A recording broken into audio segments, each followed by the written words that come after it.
Bismillahirrahmanirrahim. Assalamualaikum warahmatullahi wabarakatuh. Selamat pagi adik-adik mahasiswa semua dari kelas Ekonomi Pembangunan di program studi Magister Ekonomi dan Studi Pembangunan Fakultas Ekonomi dan Bisnis Universitas 11 Maret. Perkenalkan, nama saya Evi Grafitiani. Saya mengampu mata kuliah Ekonomi Pembangunan bersama dengan rekan saya, Bapak Dr. Tetuko Rawidyo Putro, di mana nanti kami akan membagi 16 pertemuan dengan dua dosen yang kita namakan dengan tim teaching. Kemudian kita juga akan mengundang para ahli, kemudian juga para praktisi untuk bisa mengajar di kelas ekonomi pembangunan ini dengan media online. Oke, tadi saya sudah memperkenalkan diri. Di samping mengajar mata kuliah ekonomi pembangunan ini, kebetulan saya diamanai menjadi Ketua Program Studi Ekonomi Magister Ekonomi dan Studi Pembangunan, di mana ini adalah program S2 atau biasanya kelanjutan dari program studi S1 di Ekonomi Pembangunan. Walaupun kita tahu bahwa rekan-rekan mahasiswa di sini tidak hanya dari S1 Ekonomi Pembangunan saja. Oke, agenda perkuliahan kita lihat bahwa kita akan bertemu dengan daring selama atau sebanyak 16 kali. Kemudian 16 kali ini termasuk dengan ujian, yaitu mid test dan juga final test. Nah, kemudian seperti saya kemukakan di awal tadi bahwa kita adalah tim teaching, sehingga selain saya nanti ada Pak Tetuko, kemudian ada dosen-dosen praktisi yang akan kami undang untuk mengajar di kelas ekonomi pembangunan ini. Nah, kemudian kelas ini nanti akan kita bagi terutama untuk sesi saya, jadi sesi saya itu 8 pertemuan, kemudian nanti sesinya Pak Tetuko akan 8 pertemuan, kita bagi menjadi 6 kelompok. Nah, 6 kelompok ini nanti akan mempresentasikan studi kasus yang ada di rencana pembelajaran studi. Anda bisa mengunduhnya di laman Spada di UNS yang sudah Anda bisa login dengan dengan NIM yang Anda peroleh, kemudian dengan SSO, sehingga Anda bisa mengunduh di sana. Nah, kemudian yang terakhir yang tidak kalah pentingnya bahwa hasil bahasan ini setelah Anda presentasikan nanti akan dipublikasikan di media elektronik. Entah mau bentuknya paper masuk ke koran atau paper masuk ke jurnal, tetapi itu adalah salah satu unsur penilaian yang akan saya berikan. Oke, untuk penilaian ada beberapa hal. Yang pertama adalah aktivitas di kelas. Kemudian setelah itu ada diskusi, di mana tentu saja keaktifan Anda di dalam diskusi nanti itu akan sangat mempengaruhi penilaian. Kemudian case study yang Anda pilih. Case study ini tentu saja disesuaikan dengan situasi dan kondisi negara kita saat ini, negara lain dan sebagainya. Dan tentu saja sesuai dengan kondisi yang ada saat ini. Kemudian bagaimana Anda melakukan presentasi dari sisi PowerPoint-nya, dari bagaimana Anda mempresentasikan studi kasus yang Anda ambil dan sebagainya. Kemudian yang terakhir adalah exam. Exam ini bentuknya ada yang ujian tertulis, tentu saja tetap online atau daring. Kemudian ada bagaimana Anda mempublikasikan hasil presentasi Anda, hasil tulisan Anda dalam media elektronik ataupun media cetak. Sehingga semua penilaian ini akan berjumlah 100%. Nah, ini adalah buku pedoman atau buku pegangan utama atau handbook utama, yaitu Economic Development dari Michael Todaro, edisi ke-12. Buku ini sudah Anda bisa peroleh secara online. Kalau Anda bisa peroleh secara online, kemudian Anda bisa baca isinya lengkap, semua ada di situ, sehingga ini memudahkan Anda tentu saja untuk mempelajari buku ini. Nah, kemudian ada 3 hal sebenarnya yang akan dipelajari dalam buku ini. Yang pertama adalah prinsip dan konsep, kemudian yang kedua adalah masalah, dan kebijakan dari sektor domestik. Domestik itu artinya dalam negeri. Kemudian yang ketiga adalah masalah dan kebijakan dari sisi internasional, artinya melibatkan negara-negara di luar negara kita. Nah, pada prinsip dan konsep itu akan dipelajari tentang apa itu ekonomi global, apa itu ekonomi komparasi, kemudian bagaimana ekonomi klasik bekerja di sini, dan bagaimana model kontemporer yang ada di dalam pembangunan ekonomi ini. Oke. Nah, selanjutnya kita akan membahas di sesi berikutnya, di pertemuan berikutnya kita akan membahas mengenai masalah dan kebijakan di sektor domestik.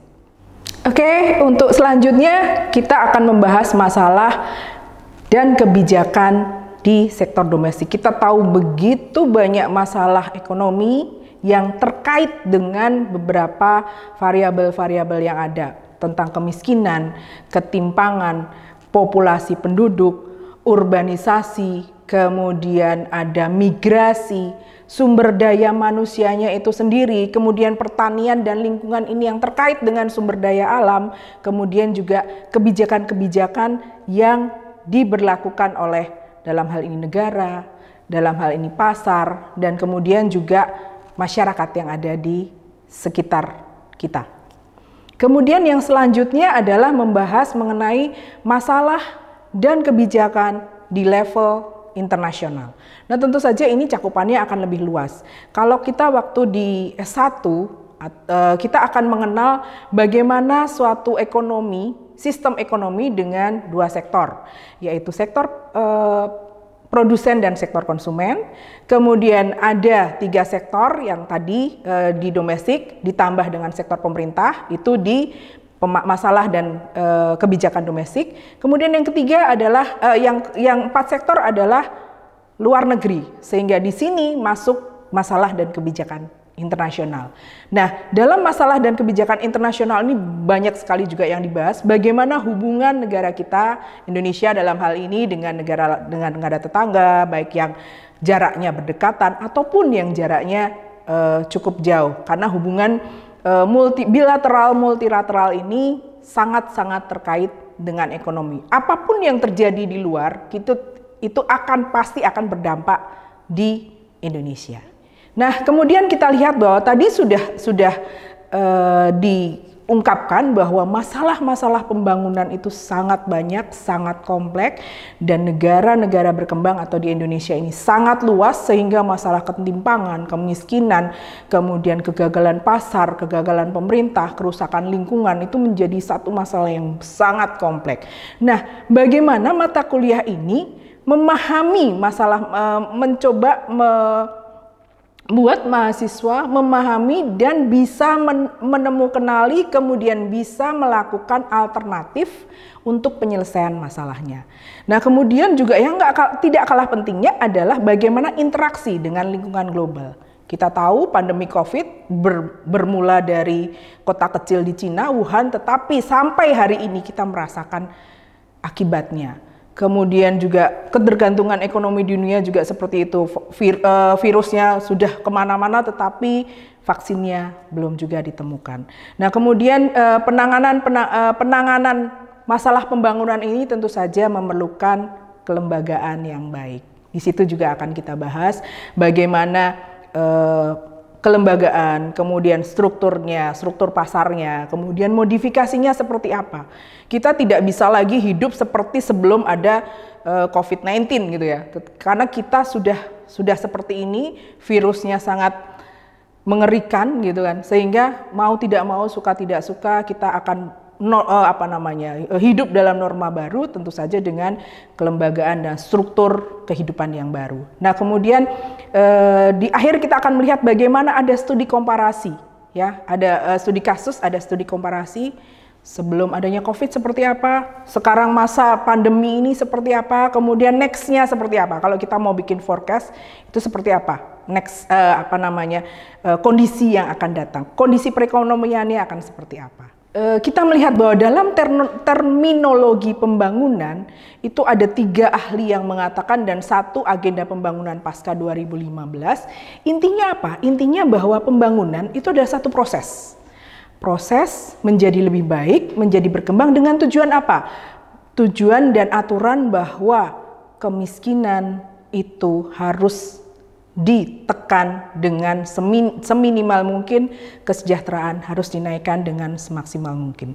Kita mengenal dengan adanya Sustainable Development Goals. Jadi semua ke arah sana, semua menuju pembangunan yang tujuan pembangunan yang sustain, yang berkelanjutan sehingga tidak hanya dinikmati hari ini saja, tetapi kemudian bisa dinikmati ke masa yang akan datang.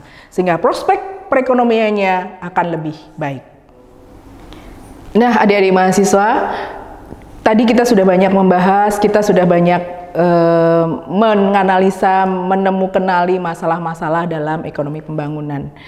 Harapannya adalah dalam satu semester ini kita akan banyak membahas mengenai masalah-masalah itu dan yang paling penting adalah menemukan alternatif penyelesaian masalah itu dan kita akan belajar bersama, kita akan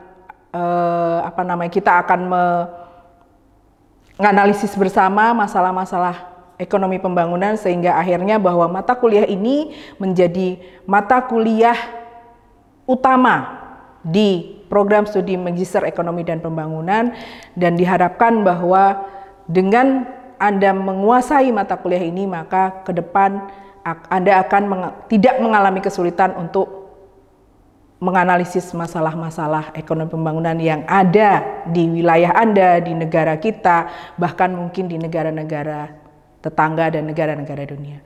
Terima kasih saya ucapkan atas perhatian adik-adik mahasiswa semua dan akhir kata wassalamualaikum warahmatullahi wabarakatuh.